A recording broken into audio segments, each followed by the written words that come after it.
Ötən gün Bakının Azadlıq meydanında qələbəmizin 5 illiyinə əsr edilmiş möhtəşəm hərbi parad bir sıra yeniliklərlə yadda qaldı.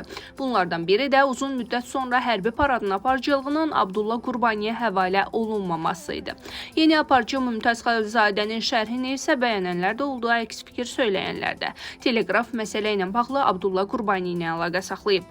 Gənclərə meydan vermək lazımdır, amma gənclərə də meydan verəndə seçim dəqiq olmalıdır. Mən birinci dəfə mikrofon qarşısına keçəndə ondan da zəif danışırdım. Açığı, səhhətimdə də problemlər var, amma baxmayaraq son bir həftə ərzində neçə tədbirlərin aparıcısı olmuşam. Ümumiyyətlə, parad böyük hadisə idi, yeniliklər oldu. Yeni texnikalar nümayiş olundu. Böyük bir təntənə, möhtəşəm parad idi. Bəzən vaxt da məhdud olur, texnikalar haqqında ətraflı məlumat vermək olmur. Xalqın bayram əhvalı digər məsələləri unutdururdu, deyə Qurbani bildirib.